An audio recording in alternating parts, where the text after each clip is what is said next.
Yes, students. Am I audible? ये आपको पता नहीं होता यस 3 बजे क्लास होती है, फिर मुझे टेक्स्ट मैसेज करना पड़ता है ग्रुप में, फिर तुम ज्वाइन कर दो।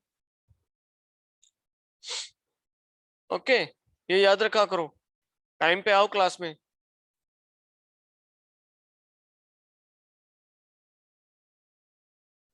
Okay, so in our last class we were doing the balancing of rotating masses topic, and उसमें हमने देखा कि बैलेंसिंग क्यों जरूरी है, कैसे हम बैलेंसिंग करते हैं, व्हाट आर द मेथड्स। हमने 2 मेथड्स में देखे, एनालिटिकल एंड ग्राफिकल मेथड। उनको हमने समझा कि कैसे अगर हम एनालिटिकल मेथड से अगर हमें बैलेंस फोर्सेस निकालनी है तो कैसे निकालेंगे, अगर हमारे पास बैलेंस्ड बैलेंसिंग फोर्स निकालनी है वो निकालेंगे, बैलेंस मास कैसे निकालेंगे, डिस्टेंस ऑफ बैलेंस मास हम कैसे निकालेंगे, पोजीशन और you can say the angular position of balance mass हम कैसे निकालेंगे। सो उसके लिए हमने 2 मेथड्स देखे, पहला योर एनालिटिकल मेथड्स, दूसरा आपका ग्राफिकल मेथड। फिर हमने ग्राफिकल मेथड को क्वेश्चन के थ्रू समझा कि कैसे कैसे हमें जो है डायग्राम ड्रॉ करना है, कैसे हमें स्केलिंग करनी है फोर्सेस की, कैसे हमें कैलकुलेट करना है, ओमेगा को कैसे हमें नेग्लेक्ट करके चलना है, and after that if they ask for force we can multiply that omega. So हमने देखा। सो नाउ एक और क्वेश्चन करते हैं इसके ऊपर, और उसके बाद इसको हम गुड बाय करते हैं और नए टॉपिक के लिए हम चलेंगे। But before proceeding to the next topic, एक क्वेश्चन और करते हैं इस पर, बिकॉज ये जो बैलेंसिंग वाला चैप्टर है it's main numerical type, so इसमें से chances of asking numerical is more. So हम देखते हैं एक बार और एक क्वेश्चन करके। सो एक बार सारे बच्चे इस क्वेश्चन को पढ़िए। ओके, सबको सुनाई दे रहा है? Am I audible?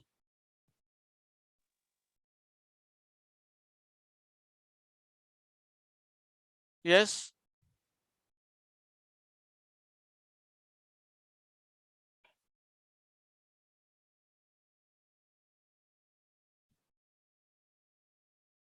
Please unmute, unmute कीजिए and reply.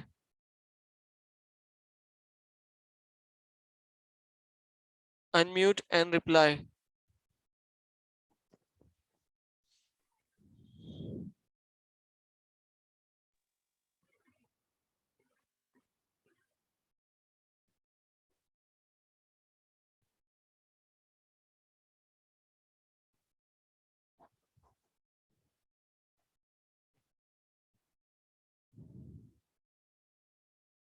Yes, Ashutosh Singh Yadav, क्या कह रहे हो?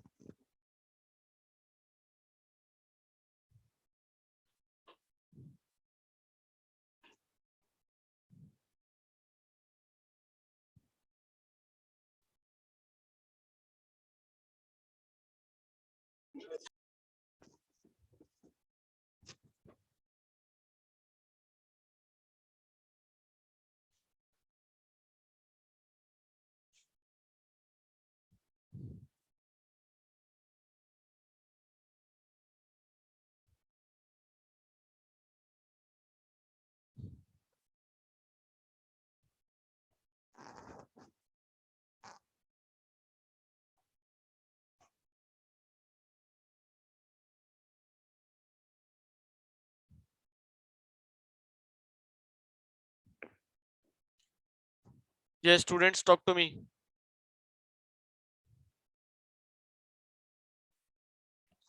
नितेश मिश्रा, जितेंद्र राणा।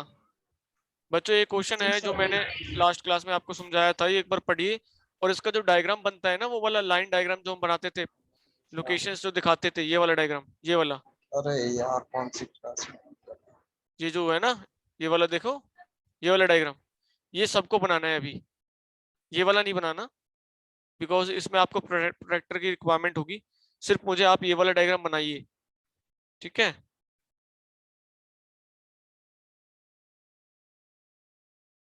ये क्वेश्चन रहा आपके सामने, ये मैं क्लियर कर देता हूँ, just make it quick.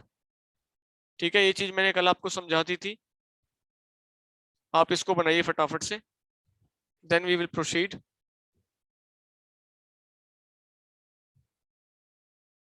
Yes, ये Aman and Ashutosh, please concentrate.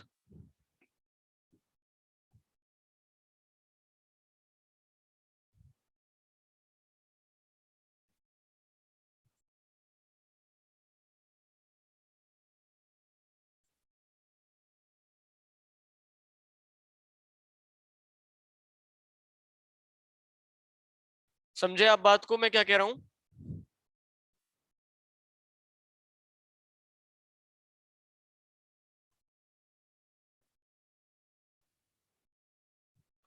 Please draw the diagram showing the positions of masses. ठीक है, जैसे इसमें लिखा हुआ है, shaft carries 4 masses in parallel planes A, B, C, D in this order along its length. Okay, the mass B and C are 18 kgs, 12.5 kgs, and each has an eccentricity of 60 mm.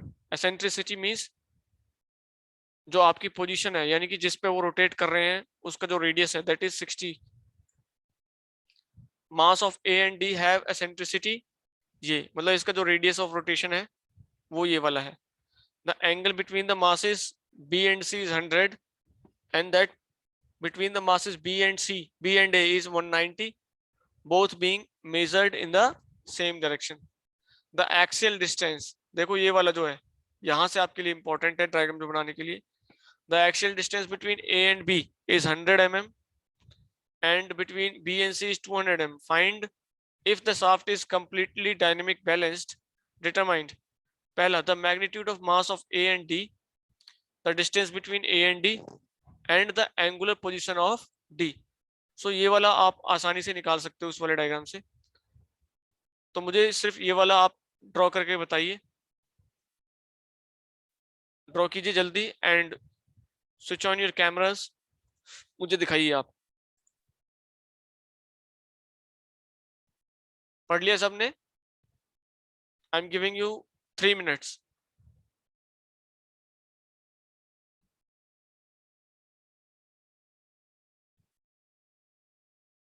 Just make it quick.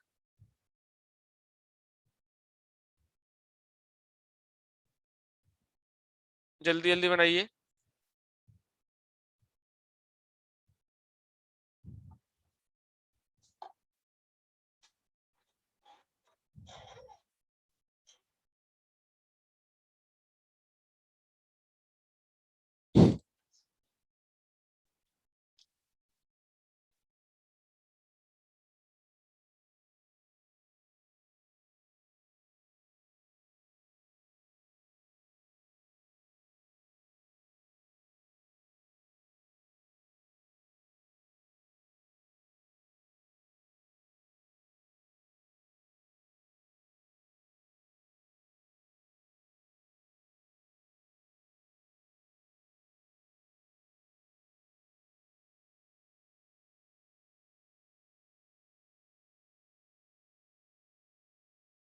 Yes.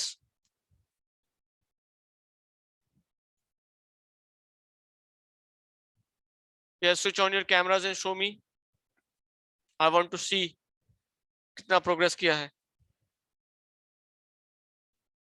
Yes, everyone.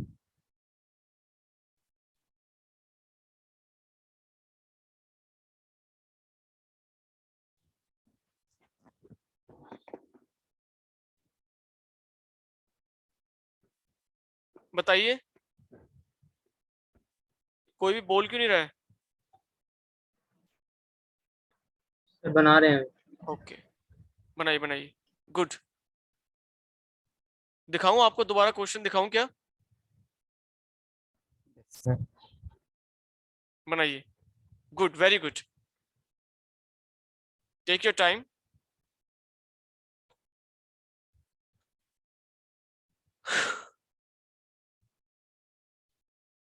गलत बनता है तो कोई फर्क नहीं पड़ता, just बनाइए, कोशिश तो कीजिए, at least you try, because paper में तो आपको बनाना पड़ेगा पड़ेगा। सो बेटर आप अभी से तैयारी करना शुरू कर दीजिए।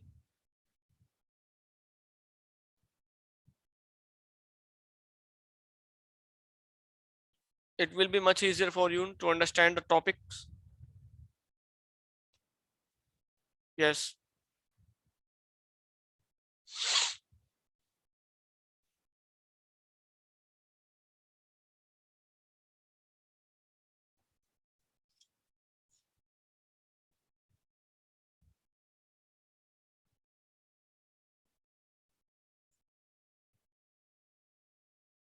यस, जिस जिसने बना लिया प्लीज दिखाइए।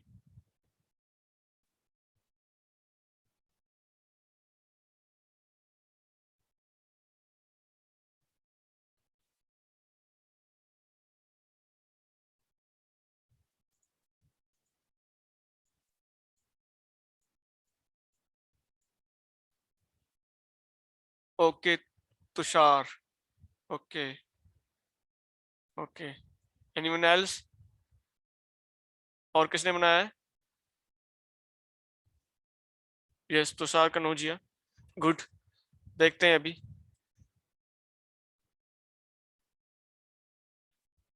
Yes, Aman Singh. Yes, Aman dear, you have made the angular positioning. Okay.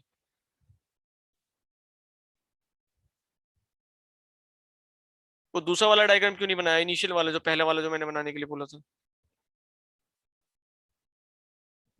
Sir वो भी बना है, एक second. Are you copying it from the book I have given you? Are you copying it? Sir no sir. आपको लगता है कि मुझे पता नहीं चलेगा? यस, निधिक, खुद बना है sir. Nidhik, Aman Kushwaha, Nitish Mishra. These students will lose their marks, okay? In class interaction में they will get maximum marks. Okay, so I'm showing this. So this is the actual diagram. इसमें क्या था, क्या था इसमें? सीधा दिया हुआ है axle distance between A and B, A और बी के बीच की दूरी कितनी है, 100 mm, okay. And the distance between B and C, B और सी के बीच में 200 दे रखा है, ठीक है। तो मैक्सिमम अगर हम इसको मान लें, हमारे पास नोन नहीं है बिटवीन ए एंड डी कितना है, एक्स मान लेता हूं मैं इसको, बिकॉज ये हमें पता नहीं है, this is we have to find, okay. तो ये डायग्राम बनाने के बाद वी हैव टू टेक, हमें क्या लेना पड़ता था, रेफरेंस प्लेन लेना पड़ता था, एक लेना पड़ता था कि नहीं लेना पड़ता था? सो रेफरेंस प्लेन हम किसको मानते थे? इसके लिए मैंने बताया था, हम रेफरेंस प्लेन उसको लेते हैं अगर हमारे पास दो अननोन मासेस हैं, तो हम एक वाले को अननोन जो होता है उसको हम रेफरेंस प्लेन मान लेते हैं, ताकि जो हमारा कपल डायग्राम आए उसमें एक का जो मूवमेंट है वो 0 हो जाए और हमारे पास एक अननोन बचे। अगर हमारे पास दो अननोन बचेंगे, एक इक्वेशन बचेगी, तो it will be very difficult for us to find out that value. अगर हमारे पास एक इक्वेशन है और एक ही वेरिएबल है तो हम आराम से उसको निकाल सकते हैं। सो सिमिलरली आप रेफरेंस प्लेन जब भी सिलेक्ट करोगे तो ये चीज ध्यान में रखोगे कि जो अननोन है आप उसको प्रेफरेंस दें फॉर रेफरेंस प्लेन। फिर रेफरेंस प्लेन से हम डिस्टेंस देखते हैं, अगर वो रेफरेंस प्लेन के नेगेटिव साइड में है, मींस राइट साइड में है, लेफ्ट साइड में है, तो उसको हम डिस्टेंस लेते हैं negative, because the couple force will induce negative impact on it. And जो हम राइट साइड में लेते हैं दैट इज पॉजिटिव वन। तो जब मैंने रेफरेंस प्लेन ए को मान लिया है, सो सारे चीज जितनी भी है B C D will be positive, B C D will be the positive distances, see ठीक है। अब मैं मूवमेंट अबाउट लेता हूं ए के, तो बी का मूवमेंट कितना हो जाएगा, that is 0.1 into the force of B, यही होगा नहीं होगा? होगा सर। ठीक है, तो सेंट्रीफ्यूगल फोर्स की वजह से कितनी आ रही है, हमने कैलकुलेट की हुई है 1.08 multiply by distance that is 0.1 and we have couple value 0.108, that is the constant value, कोई दिक्कत नहीं है। चलते हैं सी पे। तो सी का सेंट्रीफ्यूगल फोर्स कितना आया हमारे पास 0.75 multiply by the distance reference plane से कितना है, जिसके अबाउट हम ये इसका मोमेंट ले रहे हैं, दैट इज यहाँ ये वाला पॉइंट। इसकी वैल्यू आ गई हमारे पास 0.225। ठीक है, ये वहां से ये वाले पॉइंट से हमने लिया, यहां से इसका ये वाला। सिमिलरली डी के लिए, अब डी हमारे पास मास अननोन है, तो डी यहाँ पे डी एम डी रहेगा एंड एक्स ये भी अननोन है। सो आप देखिए यहाँ पे हमारे पास अगर हम एम डी इंटू एक्स को लें तो हमारे पास सिर्फ एक वेरिएबल अननोन है, मतलब जो हमारे पास वैल्यू आएगी वो हमारे पास वैल्यू अब एम डी इंटू एक्स की आएगी। ये सुनो, जो पहले हम जो क्वेश्चन किया था उसमें एक्स की वैल्यू हमारे पास नोन थी, तो हमारे पास जो वैल्यू डायरेक्ट डी की आ जाती थी, एम डी की, मतलब मास जो हमारे पास लगाया हमने इसकी वैल्यू आ जाती थी, लेकिन अब हमारे पास एम डी इंटू एक्स की वैल्यू आएगी। समझ रहे बात को? Yes sir. ठीक है ना, ये क्वेश्चन मैंने इसीलिए लिया है क्योंकि इसमें ये दो चीजें हैं अननोन। ठीक है, ठीक है, यस सर। तो देखो यहाँ पे हमारी वैल्यू आई, ये वाली जो आई हमारी वैल्यू आफ्टर कैलकुलेशन,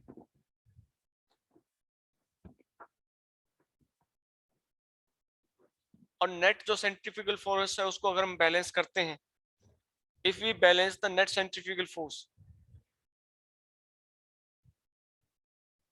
देखो यहाँ पे ये लिखा हुआ है, पढ़ते हैं एक बार को समझते हैं इसको। ये वाला डायग्राम तो आप बना ही लोगे, ये वाली लाइन एंड ये वाली line, because magnitudes are known, ये वाली magnitudes are known and you have angular positions for B and C also, so you can find these values। यहाँ से ये वाला बना के, ये वाला बना के और ये वाला ड्रॉ करके आप वैल्यूज निकाल सकते हैं।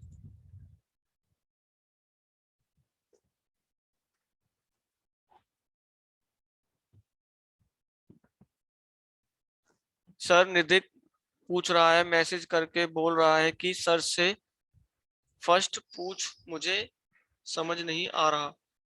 यस, क्या निधिक, क्या समझ में नहीं आ रहा?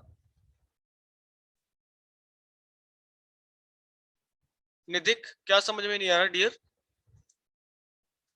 यू आस्क मी।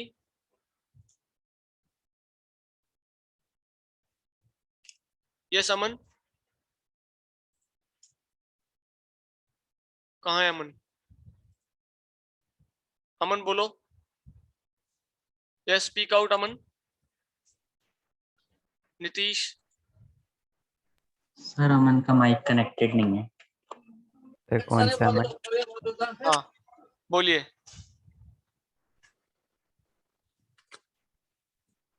कौन क्या कह रहा था? ये इसको किसको क्या समझ नहीं आ रहा, मुझे पूछो तो सही।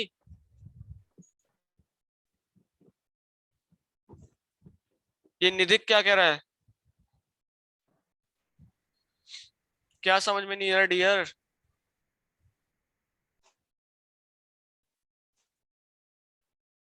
निधिक, roll number 22, you are in the first class, okay, पहली क्लास है आपकी, and you are disturbing the whole class.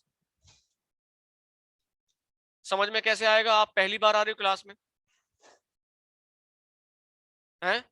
10 lectures हो गए हैं।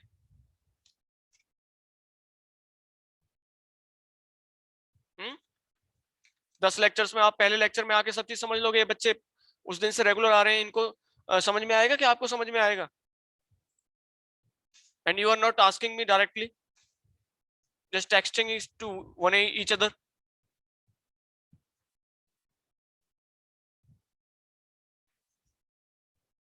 yes, और किसको क्या डाउट है मेरे से पूछे, जो रेगुलर स्टूडेंट है, जो एब्सेंट है उसका मुझे कोई वो नहीं है। यस अमन,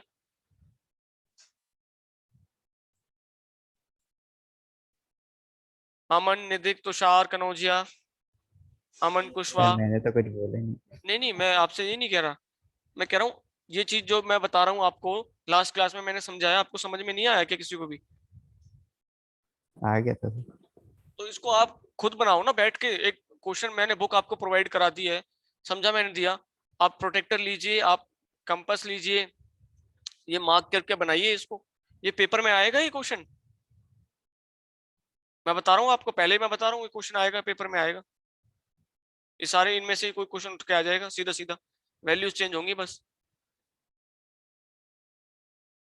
समझ रहे हो मेरी बात को?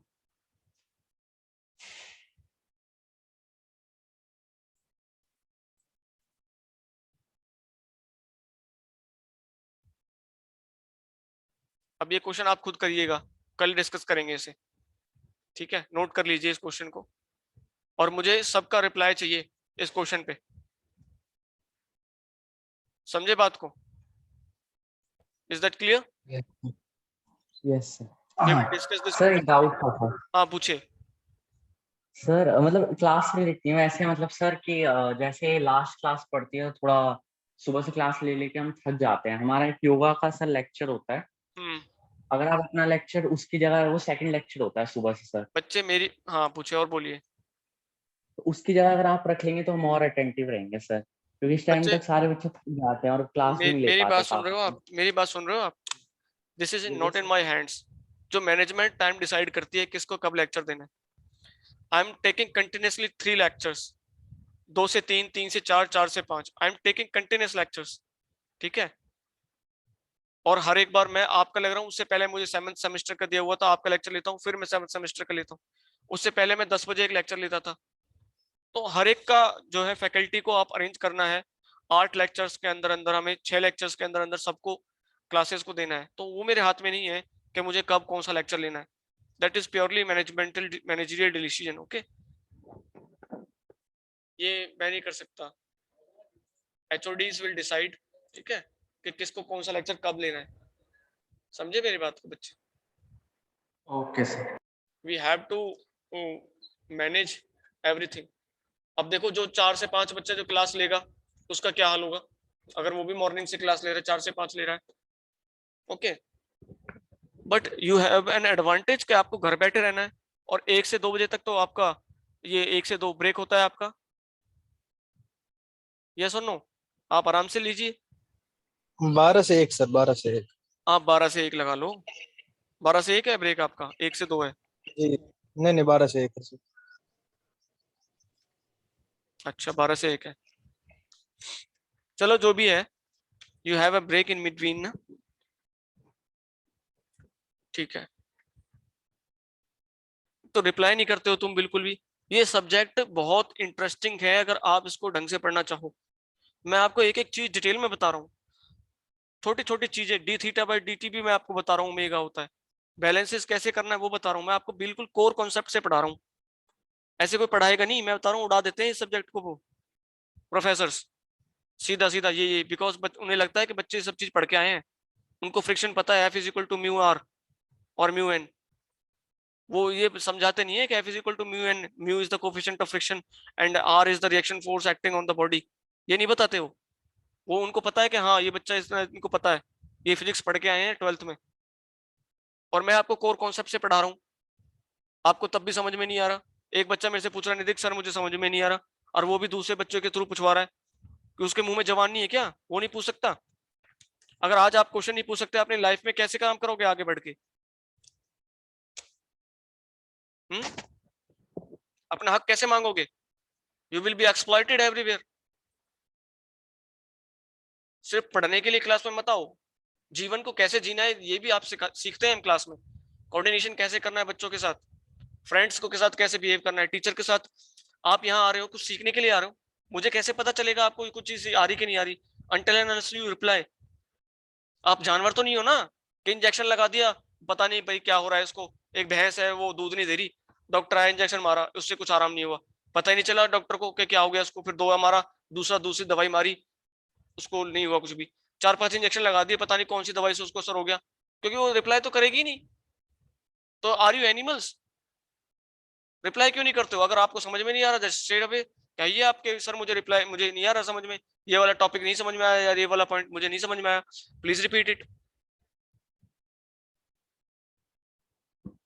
गलत तो नहीं कह रहा ना मैं? No sir. So what is the problem? आपकी प्रॉब्लम क्या है मुझे ये बताओ, आप क्यों नहीं बात करते हो, आप क्यों नहीं रिप्लाई करते हो?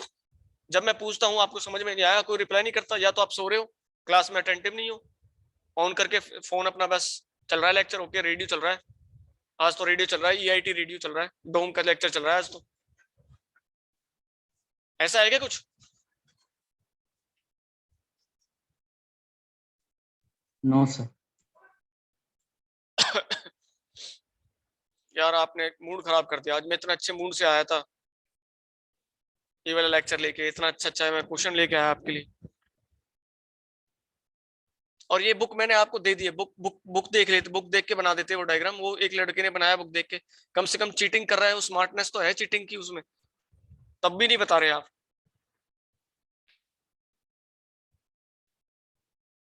चलो ये मैं आज इसका ब्रीफ बताता हूँ, कल मैं टॉपिक पढ़ाऊंगा, और इसमें क्या पढ़ के आना है वो मैं बता रहा हूँ, कल वो पढ़ के आना आप सब।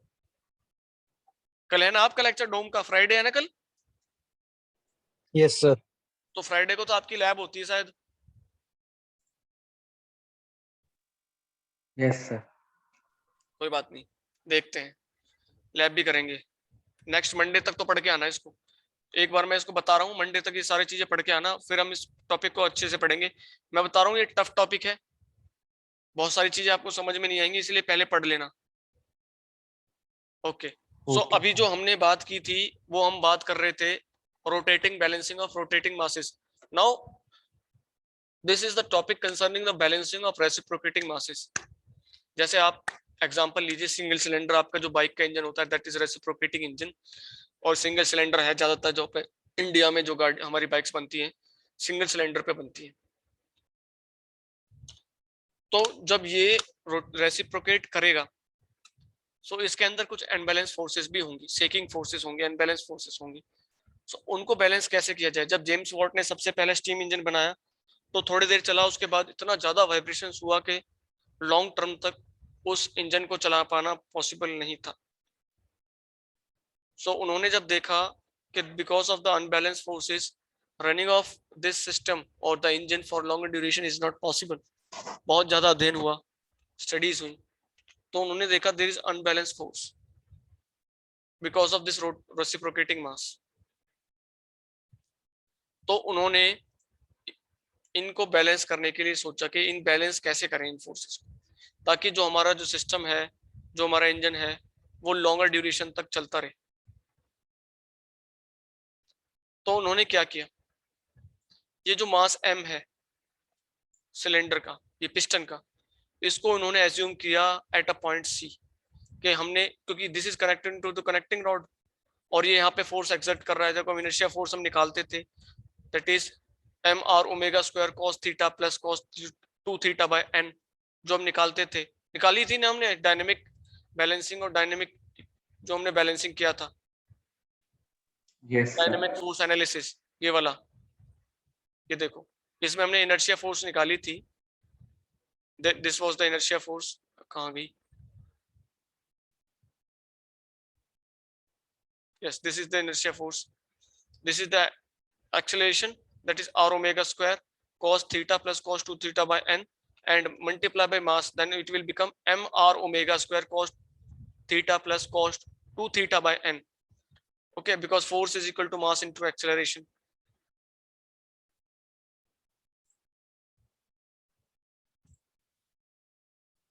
ठीक है, तो जो ये फोर्स होगी इसको इन्होंने यहाँ एज्यूम करके इसको बैलेंस करने की कोशिश की। नाउ दिस सिस्टम, जब मैंने ये वाला सिस्टम यहाँ से जो इसके इक्वलेंट मास मैंने इसको क्रैंक C पे पुट कर दिया, क्रैंक का क्रैंक पे पुट कर दिया C पॉइंट पे, so now this system has become balancing in rotating masses. उसी तरह का सिस्टम बन गया कि नहीं बन गया? बन गया सर। ठीक है, नाउ अब इसी के अंदर जो वो पूरा जो हमने पहले सबसे पहली क्लास में पढ़ा था, थर्ड या फोर्थ क्लास में पढ़ा था, that is F1 is the inertia force due to the reciprocating masses, कि जो F1 है दैट इज रेसिप्रोकेटिंग मास की जो इनर्शिया है उसकी वजह से फोर्स है, एंड Fn जो है that is a force on the sides of cylindrical wall normal to the जो आपके पिस्टन पे एक्ट कर रहा है, that is normal force because of the weight, ये भी हमने काउंट किया था। और जो हम बात करते थे वर्टिकल इंजन्स की, तो उसमें हम ग्रेविटेशनल इफेक्ट mg को भी कंसिडर करते थे, राइट। देखो दिखाता हूं मैं आपको, जहां हमने वर्टिकल इंजन्स की बात करी थी, देखो यहाँ पे mg ये लिखा हुआ है, mg यू कैन सी यहाँ पे, this is mg for vertical engines. हम mg को भी कंसिडर कर देते जब हम नेट फोर्स निकालते थे पिस्टन पे।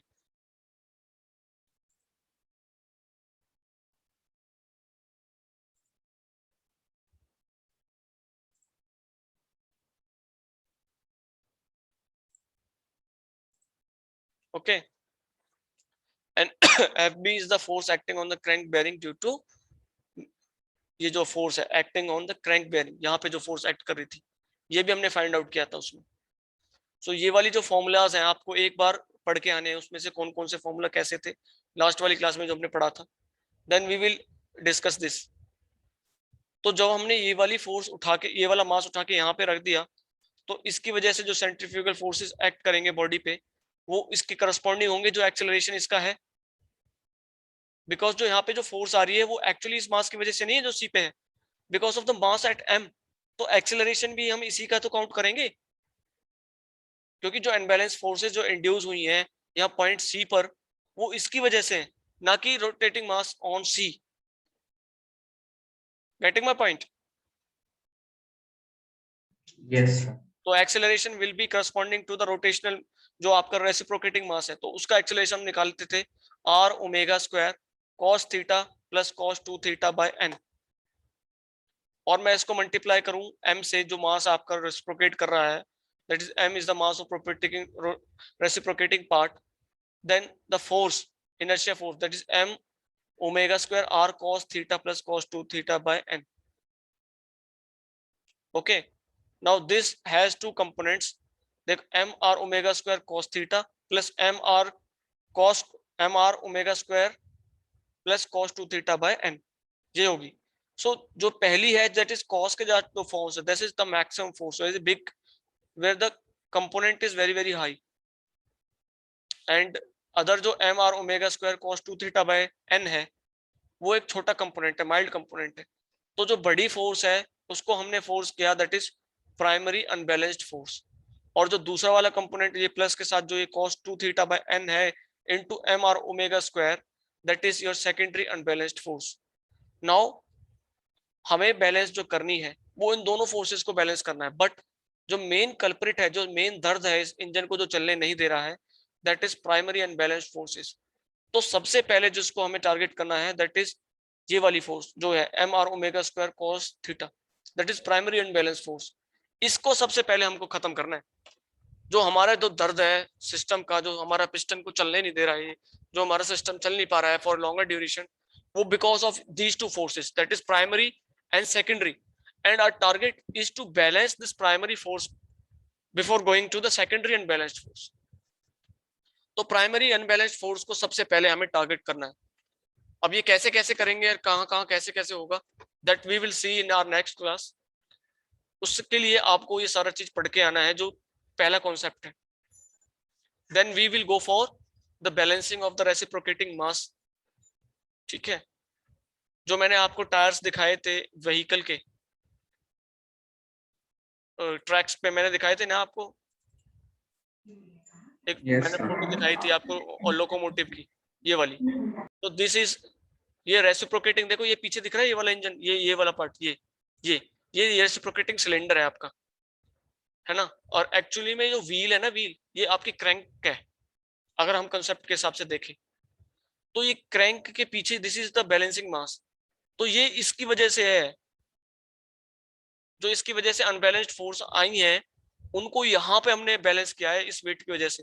तो ये देखो कि ये प्रैक्टिकली ये चीजें होती हैं हमारे बीच में। बैलेंसिंग देखो, ये तो आपके सामने है लोकोमोटिव।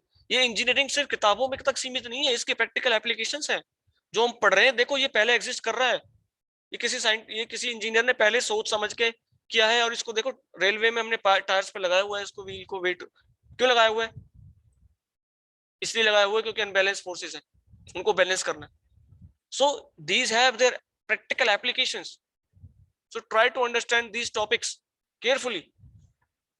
समझे बात को? तो प्लीज आप पढ़ के आना नेक्स्ट क्लास में। This is my humble request to all, please पढ़ के आइए और वी विल डिस्कस इट। और बीच बीच में मैं पूछता हूं तो जवाब दीजिए, आप जरूर जवाब दीजिए। Yes, attend to Okay, your sir. Roll call. Yes Nitesh, ये नितेश कह रहा हूं, Aman, Aman roll number 5 Aman, roll number 6 Aman, present sir. Ashutosh, Chanchal, Jatin, Arya, Kunal, Chakya, Mohit Adhana, Mohit Adhana, Nidhik Kumar, Nitish Mishra, Yes, sir. Nitish Mishra present, Yes, sir. Roll number 23। Yes, sir. Okay, so पहली बार आए हो क्लास में Nitish? No, sir. Hmm, No, sir. 2 class मैंने अभी थोड़ा सा वो दुर्गा पूजा की तैयारी चल रही थी, इसीलिए मैं कल नहीं ले पाया था। अच्छा, पहली अच्छा। भी क्लास ली थी। हाँ हाँ हाँ, sir. 2 क्लास लिए, नीतीश मिश्रा ने लिए, ठीक हाँ, है, yes. ठीक है, नीतीश मिश्रा। नीतीश शर्मा, हाँ ये नहीं आता नीतीश शर्मा। Shubham Kumar Rana, Shubham, Tushar Kanaujia, Present, sir. और कोई बच्चा जिसकी अटेंडेंस ना सर लगी? My name is Rohit Kumar Jain sir. Rohit Kumar Jain, तुम्हारा तो नाम ही नहीं है बच्चे। सर हमने कई क्लास अटेंड किया सर, आपने अभी नाम नहीं लिखा। एक कौन हमने बच्चा है? लास्ट क्लास में बताया था मैं नाम। अरे सर नाम आपने जब यार, तुम्हारा कॉलेज की लिस्ट में नाम नहीं है, कॉलेज की लिस्ट में नाम नहीं है। सर कॉलेज की लिस्ट आपने आपको गलत दे दी होगी। सर सारी क्लास अटेंड कर रहे हैं हम लेटर एंट्री का स्टूडेंट हूँ सर, मैं 3rd सेमेस्टर में आया था। भाई मुझे आपकी जितनी भी क्लास हुई है ना, मुझे आप अपना स्क्रीनशॉट दिखाइए, 20, 21, 22, 27,